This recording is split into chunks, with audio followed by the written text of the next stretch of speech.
చాలా పరమ పవిత్రమైనటువంటి నామము. ఆ త్రిపుర సుందరి స్వరూపంగా ఇవాళ అలంకారం చేయబడినప్పుడు ఒకటి జ్ఞాపకం పెట్టుకోండి, అక్కడ ఉన్న స్వరూపం ఏదో చేయబడుతుందంటే అది మీకు ఒక్కొక్కసారి సౌకర్యం కోసం అలా ఒకసారి అలంకారం చేస్తారు. ఆ త్రిపుర సుందరికి ఉండేటటువంటి రహస్యం, త్రిపుర సుందరి అని పిలవడంలో ఒక రహస్యం ఉంది. అసలు వాళ్ళ దాంపత్యం చాలా గమ్మత్తైన దాంపత్యం అండి. ఆవిడేమో త్రిపుర సుందరి, ఆయనేమో త్రిపురాంతకుడు. వాళ్ళిద్దరూ ఆది దంపతులు. ఎంత గమ్మత్తో చూడండి. పార్వతీ పరమేశ్వరుల యొక్క తత్వం అలా ఉంటుంది. త్రిపుర సుందరి అంటే ఎక్కడో ఉండవు మూడు పురములు. జాగృత్, స్వప్న, సుషుప్తి అని మూడు అవస్థలు ఉంటాయి మనకి. జాగృత్ అంటే ఇంద్రియములతో ఈ జగత్తునంతటినీ కూడా తెలుసుకుని అనుభవించుట. ఇంద్రియములంటే కళ్ళు, ముక్కు, చెవు, నాలుక, చర్మము.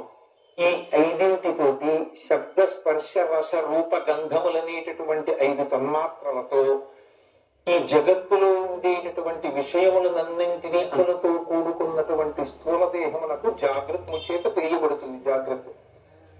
రెండవది సూక్ష్మ శరీరం. అది ఒక్క స్వప్నావస్థలో ఉంటుంది. స్వప్నావస్థలో ఇంద్రియాలు ఉండవు. జ్ఞాపకం పెట్టుకోవాలి. ఇంద్రియములు పనిచేసాయి అనుకోండి జాగ్రత్త. ఇంద్రియములు పని చెయ్యలేదు కానీ ఇంకా మనస్సు సృష్టి చేస్తుంది. దానికి స్వప్నావస్థ అని పేరు. అంటే జాగృతిలో అన్ని చూసినటువంటి కన్ను అక్కడే ఉంటుంది, కానీ కంటిలో చూడగలిగినటువంటి శక్తి మాత్రం వెనక్కి వెళ్ళిపోయి మనస్సులోకి చేరిపోతుంది. చెవి అక్కడే ఉంటుంది, కానీ చెవి వినగలిగినటువంటి శక్తి వెనక్కి వెళ్ళి మనస్సులోకి చేరిపోతుంది. చర్మం అక్కడే ఉంటుంది, కానీ స్పృశిస్తే తెలుసుకోగలిగినటువంటి శక్తి వెనక్కి వెళ్ళిపోయి మనస్సులోకి వెళ్ళిపోతుంది. కానీ మనస్సు మాత్రం ఇంకా సృష్టి చేసి తనకున్నటువంటి కోరికల్ని ఆధారం చేసుకుని స్వప్నంలో సృష్టి చేస్తుంది. అందుకే సృష్టి అన్నది మళ్ళీ ఎక్కడ ఉంటుందంటే స్వప్నం చెప్తారు. అక్కడ మీకు ఇతర పూర్వం లేదు, కానీ మిమ్మల్ని తీసుకెళ్లి ఎవరో ఒకళ్ళు చెట్టు కట్టేశారు. పెడరెక్కలు విడిచి కట్టి అక్కడి నుంచి ఓ కొరడా పట్టుకొచ్చి కొడుతున్నారు. ఎంత బాధో, ఒళ్ళంతా నొప్పులు. అయ్యో కొట్టేస్తున్నారు కొట్టేస్తున్నారు అని అరుస్తున్నాడు. ఇంతలో తెలివి వచ్చింది. తెలివి రావడం అంటే ఇంద్రియాలన్నీ ఒక్కసారి బయటికి వచ్చాయి. ఇప్పుడు అంటాడు అసత్యం అంటాడు. అనుభవం లేదా? అనుభవం ఉంది, కొట్టినట్టుగా అనిపించింది. కానీ ఇప్పుడు దాన్ని ఏమంటున్నాడు? అది జాగృతినందు అసత్యం అయిపోయింది. జాగృతినందు ఏది సత్యమో అది స్వప్నమనందు అసత్యం అయిపోతుంది. జాగృతిలో భార్య సత్యం, బిడ్డలు సత్యం, ఇల్లు సత్యం, అన్ని సత్యం. స్వప్నంలోకి వెళ్ళేటప్పటికీ అన్ని అసత్యం. ఏమున్నాయి? ఏమి అన్ని లయమైపోయి ఇంద్రియాలతో పాటే అన్ని విడిపోతాయి. సుషుప్తి అని మూడోది ఉంటుంది. ఇక్కడికి వెళ్ళేటప్పటికీ అసలు మనస్సు కూడా ఉండదు.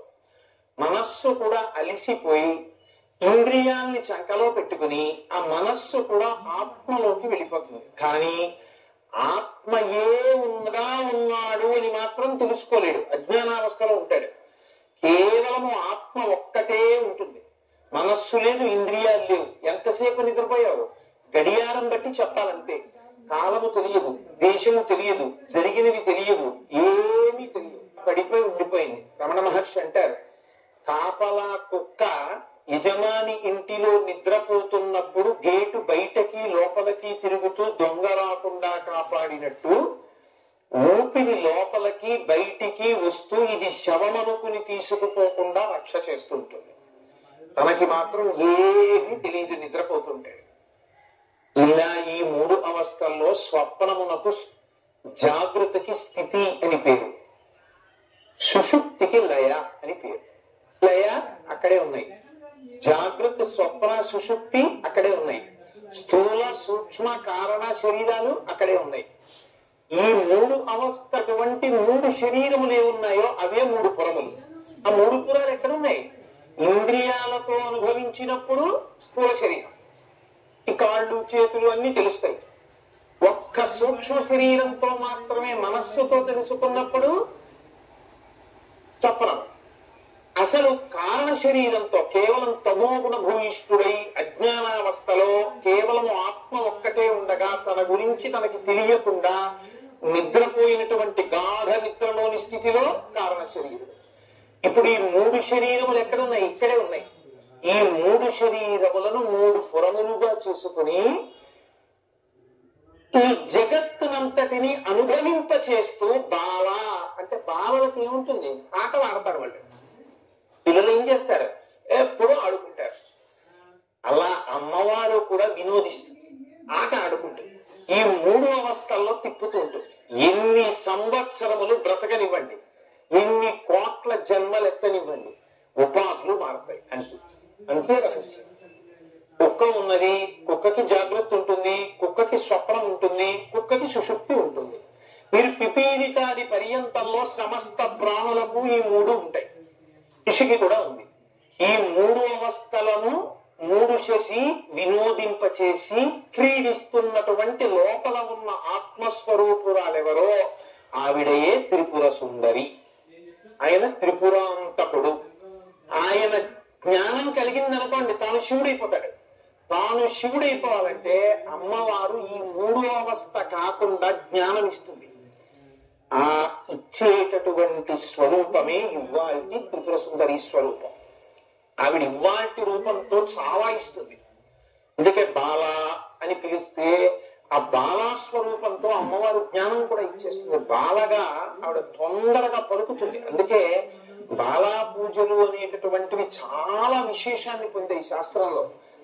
మీరు ఇక్కడ చూస్తారు, నేను ఇప్పుడు ఇవన్నీ చెప్పేశాను అనుకోండి, చెప్పేశాడు కదండి అనుకుంటారు మీరు. అందుకని చెప్పి చెప్పను, దాచేస్తాను కొన్ని.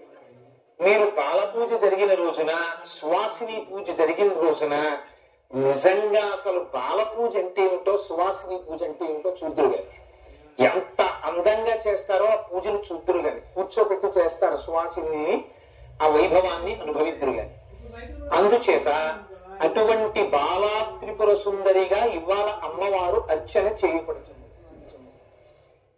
ఈ బాలా త్రిపుర సుందరి స్వరూపాన్ని మనసులో ఒక్కసారి స్మరించి అమ్మవారి వంక చూసి నమస్కారం చేశారనుకోండి, అక్కడ అలంకారం కాదు జరగవలసింది, ఇక్కడ అలంకారం జరగాలి. అది అమ్మవారికి 9 రోజులు 9 అలంకారాలు చేయడంలో ఉన్న రహస్యం ఏమిటంటే, అబ్బాయి అక్కడ కాదురా, ఉన్నది ఒకటే మూర్తి, ఆవిడే మారుతుంటుంది, ఆవిడికే అలంకారం చేస్తారు. ఇదే కోటేశ్వరరావు పంచ కట్టుకుని లాల్చీ వేసుకుని ఉత్తరీయం వేసుకుని ఉపన్యాసానికి వచ్చాడు అనుకోండి, మీలో చాలా మంది గుర్తుపడతారు కోటేశ్వరరావు వచ్చాడు.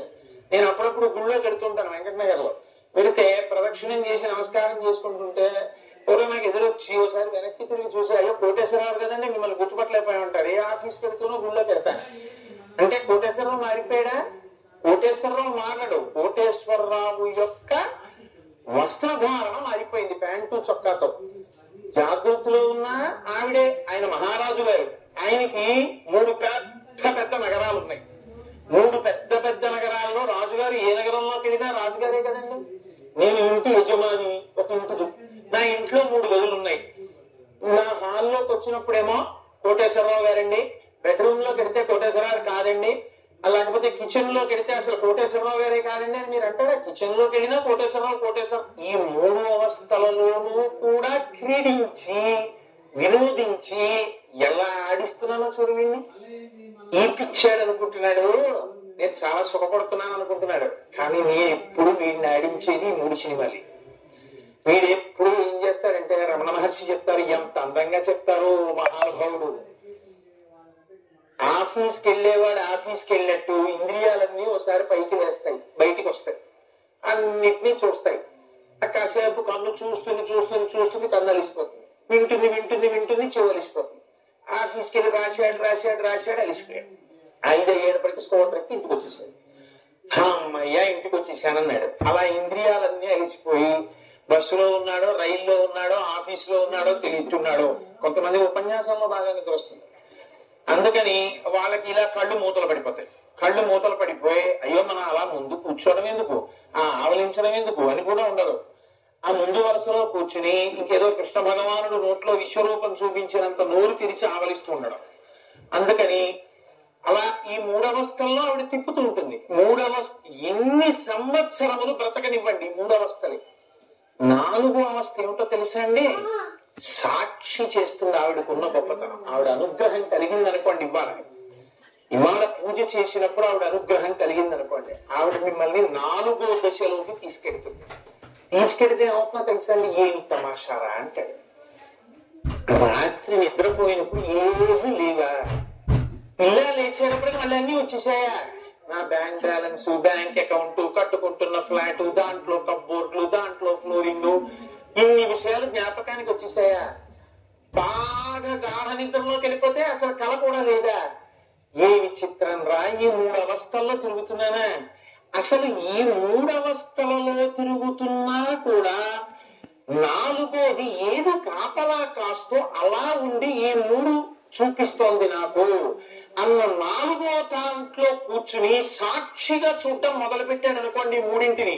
అంతే, వాడు ఇప్పుడు 3 దటితురీయము సాక్షిగా కూర్చోవడం నేర్చుకున్నాడు. ఈ స్థితికి వెళ్ళడానికి మనుష్య జన్మ.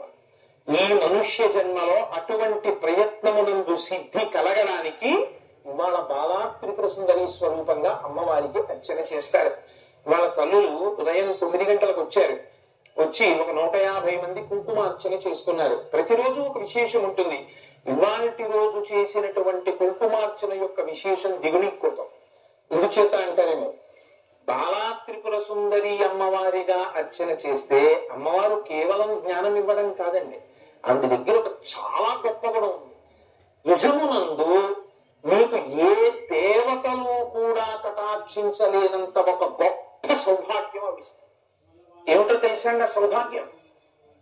సౌభాగ్యమే ఇంకొకటి కాదు, పసుపు కుంకుమలను నిలబెడుతుంది. సువాసిని, సువాసిన్యర్చన ప్రీత. ఆవిడ సువాసిని, ఆవిడవి చిక్కు చెదరనటువంటి పసుపు కుంకుమలు. ఆ తల్లి ఎవరి యందు ఆ తల్లికి అనుగ్రహము కలిగినదో వారికి కూడా చిక్కు చెదరనటువంటి పసుపు కుంకాలని అమ్మ కటాక్షిస్తుంది. అందుకే గొప్ప సౌభాగ్యం ఉండాలి. ఇన్ని జన్మలకైనా 5వ తనంతో ఉండి పసుపు కుంకాలతో ఉండి చిట్ట చివర భర్త యొక్క ఒడిలో తలపెట్టుకుని వెళ్ళిపోవాలనేటటువంటి కోరికే. అయితే ఇక్కడ ఒక మాట అంటుంటారు, ఏమంటే ఎందుకండి ఆ కోరికే? ఇద్దరిలో ఒకరు వెళ్ళిపోవాలి కదా, అలా ఆడదానికి ఎందుకు అనాలండి? మీరు మొగాడు కాబట్టి, మీరు ఉపన్యాసాలు చెప్తున్నారు కాబట్టి అలా చెప్తుంటారా అని అనుకోకండి. నాకేం అలాంటి పక్షపాతాలు లేవు.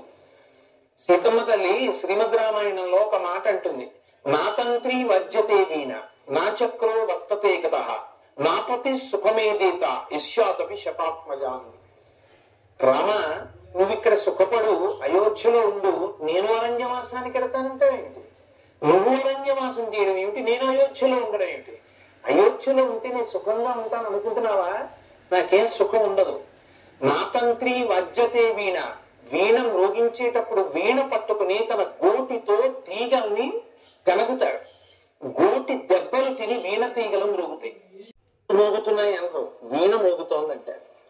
నా చక్రో వర్తతే రథ, రథ చక్రాలు భూమి మీద రథం నడుస్తున్నప్పుడు ఎత్తు పల్లాలలో దేని మీద కాలు వెయ్యకూడదో అటువంటి పదార్థముల మీద, రాళ్ల మీద, ముళ్ళ మీద నడుస్తూ రథచక్రాలు వెడతాయి. పైగా రథం వెడుతున్నప్పుడు ఆపడానికి అమాంతం దాని కింద చెక్కలు పెడతారు, అది దెబ్బ తింటుంది. ఇంటిని నడిచిన రథచక్రాలు నడుస్తున్నాయి అనరు, రథం నడుస్తోందంటారు. నా తంత్రి వర్జతే వీణ, నా చక్రో వర్తతే రథ, నాపతి సుఖమే దేత. 9 కుమారులు ఎటువంటి వాళ్ళు? అమ్మ నిద్ర లేచిన దగ్గర నుంచి అహర్నిశలు అమ్మని తన అరిచేతులలో కాళ్ళు వేయించుకుని నడిపిస్తారు. అటువంటి సుగుణాలు కలిగినటువంటి 9 కుమారులు ఉన్నప్పటికీ 9 కుమారుల వలన కలిగినటువంటి తృప్తి కన్నా భర్త వలన కలిగినటువంటి స్వాతంత్రము, భర్త వలన కలిగినటువంటి సుఖము వేరొకరి వలన కలగదు. కావున రామ, స్త్రీ భర్త వలన ఔన్నత్యాన్ని పొందుతోంది. అందుచేత నువ్వెక్కడుంటావో అక్కడ నాకు శాంతి, నువ్వు లేనిది నాకు అయోధ్య కాదు, నేను నీతో వస్తానంటుంది సీతమ్మ. ఇటువంటి సౌభాగ్యాన్ని నిలబెట్టగలిగినటువంటి స్వరూపం అమ్మవారు. అమ్మవారు ఆడవాళ్ళకి పసుపు కుంకాలు ఇవ్వడంలో ఒక్క ఒక్కసారి అమ్మ నామజపాన్ని చేసినంత మాత్రం చేత ఎటువంటి స్థితికి తీసుకెడుతుందో మీకు నేను ఒక ఉదాహరణ చెప్తాను. అందుకే జన్మజన్మాంతర సుకృతం అంటారండి. ఒక వైదికమైనటువంటి అర్చన జరుగుతున్న చోట ఒక దేవాలయ ప్రాంగణంలో ప్రధానమూర్తికి కుంకుమార్చన జరుగుతుండగా స్వరంతో చక్కని